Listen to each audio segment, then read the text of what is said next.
संसार क्या है पार्थ? मानव, दानव, पशु, पक्षी, जंतु, कीटक, मत्स्य, वृक्ष, ये सब कैसे बनते हैं?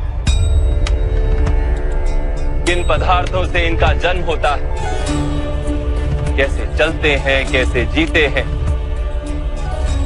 मृत्यु कैसे होती है इनकी? और मृत्यु के पश्चात क्या होता है?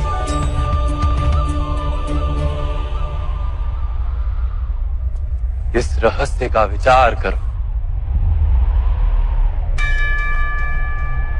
मनुष्य की देह मिट्टी से बनी है माधव। जल उसमें रक्त आदि बनकर प्रवाह करता है। अग्नि देह को तापमान देती है और देह में रिक्त स्थानों में आकाश प्रकट होता है। अर्थात धरती, वायु, जल, अग्नि और आकाश, इन पंच महाभूतों से ही शरीर का निर्माण हो। अर्थात महामहिम गुरु द्रोण पृथ्वी, जल, वायु, अग्नि और आकाश से अधिक कुछ भी नहीं। धर्म ज्ञानी भी पंच महाभूत का जोड़ है और अधर्मी भी। तो मोह किसका कर रहे हो पार्थ? मिट्टी का? परंतु माधव, इस मिट्टी के देह से ही तो मनुष्य एक दूसरे का परिचय पाते हैं। सारे संबंध इस मिट्टी के देह से ही तो होते हैं। नहीं पार्थ, यदि ये सत्य होता तो मृत्यु के पश्चात देह को नष्ट क्यों किया जाता है? वास्तव में ना मनुष्य का परिचय उसकी देह से है और ना ही संबंधों का आधार उसकी देह से। मनुष्य का स्वभाव, उसके बर्ताव और उसके कार्य उसका परिचय। तमस, रजस और सत्व, ये तीन गुण क्या है माधव? तमस का अर्थ होता है अंधकार। बिना अच्छे बुरे का विचार किए जीवन व्यतीत करने को तामसिक व्यवहार कहा जाता है। जैसे पशु पक्षी जीते हैं केवल अपनी शारीरिक इच्छाओं को पूर्ण करने के लिए। सत्व का अर्थ होता है ज्ञान का प्रकाश। जब व्यक्ति प्रत्येक परिस्थिति में धर्म का, सत्य का और परंपराओं का विचार करके व्यवहार करता है, तब उसे सात्विक जीवन कहा जाता है। इन दोनों के मध्य में ऐसा व्यक्ति होता है जिसके पास ज्ञान तो है, पर शरीर और मन की इच्छाओं के साथ बंधा हुआ भी है। ऐसा मनुष्य रजस अर्थात अहंकार पूर्ण मनस्थिति के साथ जीता है। तमस, रजस तथा सत्व गुणों के अधिक या कम मात्रा के मेल से ही मनुष्य का स्वभाव बनता है।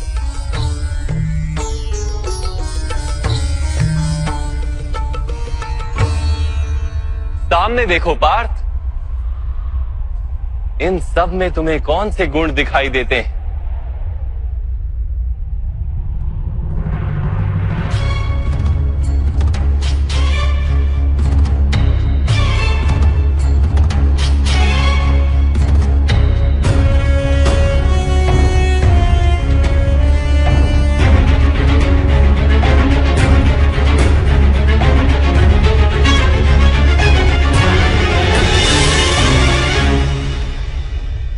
युवराज दुर्योधन धर्म जानते हैं परंतु वहन नहीं करते। उनके जीवन का केंद्र अहंकार, अर्थात उनमें तमस कम है,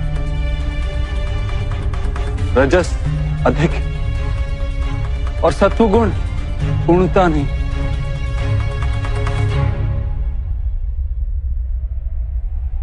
और इस ओर राजकुमार दुशासन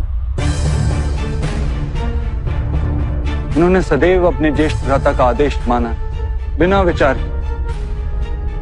अर्थात इनमें केवल तमस। महामहिम को भी देखो पार्थ, सत्व के साथ तमस का मेल है। अहंकार नहीं, किंतु पुरातन धर्म, पुरानी परंपराओं और प्रण के साथ बंधे, आवश्यकता होने पर भी अपना प्रण नहीं तोड़ सकते।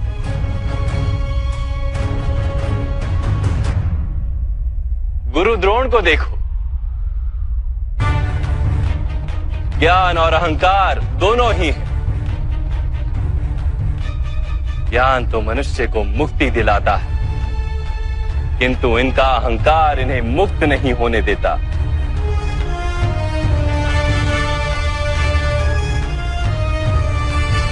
परंतु माधव,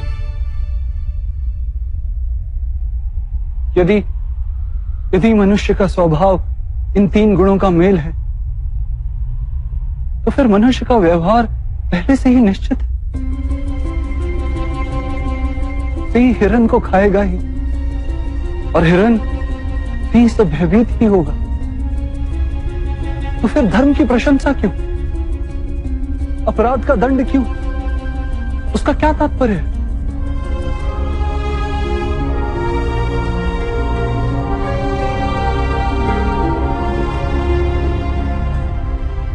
उत्तम प्रश्न है पार्थ, किंतु पहले मनुष्य क्या है ये तो जान लो।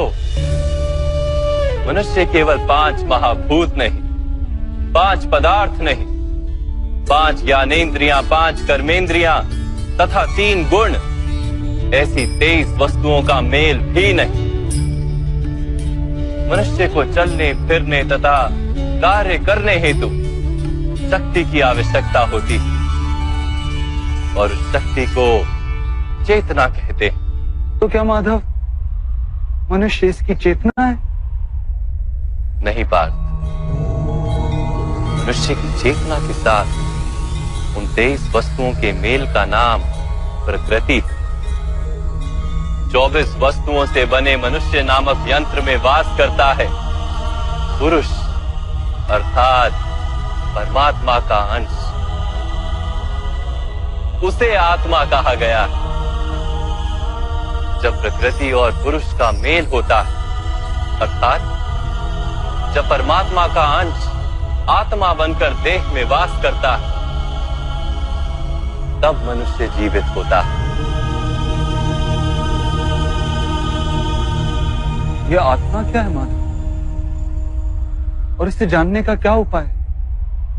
मनुष्य जैसे रथ का उपयोग करता है, वैसे ही आत्मा शरीर नाम के इस यंत्र का उपयोग करती है। शरीर के माध्यम से शरीर के सुख दुख का उपभोग करती है, किंतु आत्मा शरीर नहीं पार्थ। शरीर का नाश किया जा सकता है, किंतु आत्मा का नाश नहीं किया जा सकता। नैनं छिन्दन्ति शस्त्राणि नैनं दहति पावका, न चैनं क्लेदयन्त्यापो न शोष्यति मारुता। आत्मा ना शस्त्रों से छेदी जा सकती है और ना ही अग्नि से जलाई जा सकती है। न जल उसे निर्बल कर सकता है और ना ही पवन उसे सुखा सकती है। आत्मा शरीर में रहते हुए भी अमर। न हन्यते हन्यमाने शरीरे। पार्थ, शरीर की हत्या की जा सकती है, किंतु आत्मा की हत्या नहीं की जा सकती। आत्मा तो सर्वव्यापी है, अचल है, स्थिर है, सनातन है। पुराना वस्त्र त्याग कर जैसे मनुष्य नया वस्त्र धारण करता है, वैसे ही आत्मा पुराना शरीर छोड़कर बार बार नया शरीर धारण करती है। परंतु माधव, मैं तो जगत का अनुभव अपने शरीर के माध्यम से ही करता हूं। स्वयं को देह न जानकर मैं आत्मा कैसे जान सकता हूं? स्वयं को आत्मा के रूप में जानना असंभव भी नहीं पात। अंध भी जीते हैं, गूंगे भी जीते हैं, जिनके पास हाथ पैर नहीं होते वो भी जीते हैं। स्पष्ट कि शरीर मनुष्य नहीं, जिसकी चेतना चली जाती है, जिसे मूर्छा आ जाती है, वो भी जीवित रहता है। इसलिए स्पष्ट है कि मनुष्य का चेतन तत्व वो भी शरीर नहीं। इसी प्रकार जो व्यक्ति अपने भीतर खोज करता है, मैं इंद्रियां नहीं, शरीर नहीं, भावनाएं नहीं, विचार नहीं, ज्ञान भी मैं नहीं, जो ये समझता जाता है वो अंत में स्वयं को आत्मा के रूप में जान ही लेता है।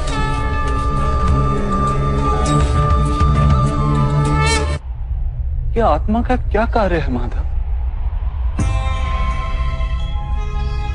जब पर ब्रह्म के भाग हुए, पुरुष तथा प्रकृति बने, तब पुरुष अर्थात परमात्मा के अंश ने आत्मा बनकर प्रकृति की प्रत्येक वस्तु में वास किया।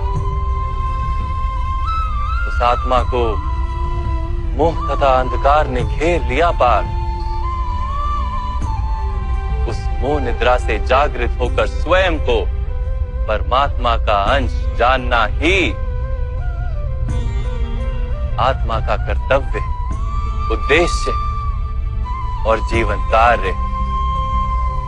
परंतु माधव, यदि हर आत्मा परमात्मा का अंश है, तो क्या उन्नति और अवगति स्वयं परमात्मा कर रहे? जिस प्रकार कीचड़ में पड़ा रत्न चमकता नहीं, वैसे ही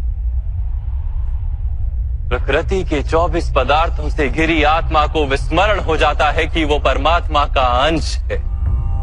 अधिकतर आत्माएं अपनी देह को ही सब कुछ मानती हैं, स्वयं देह से भिन्न है ये जान ही नहीं पाती। शरीर को जो सुख, दुख, स्वाद, गंध आदि का अनुभव होता है, उसे अपना अनुभव मान लेती और बदलाव का प्रयास ही नहीं करती।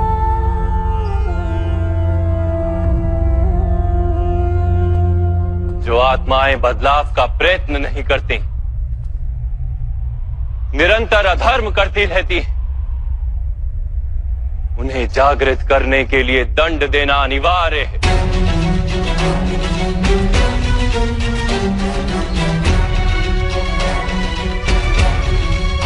तुम भी ये जान लो पार्थ कि तुम शरीर नहीं, केवल एक आत्मा। इस रणभूमि में दिखाई देने वाला प्रत्येक योद्धा वो नहीं जो तुम उन्हें मानते हो। कुछ समय के लिए इन सब ने शरीर में वास किया, इनके शरीर मरेंगे, किंतु ये सब अमर, वो पुनः नया शरीर धारण करेंगे। जब तक स्वयं को शुद्धात्मा के रूप में जान नहीं लेंगे, जब तक अधर्म का त्याग करके धर्म में दृढ़ नहीं होंगे, तब तक ये जन्म लेते और मरते रहेंगे। यही ब्रह्म विद्या का प्रथम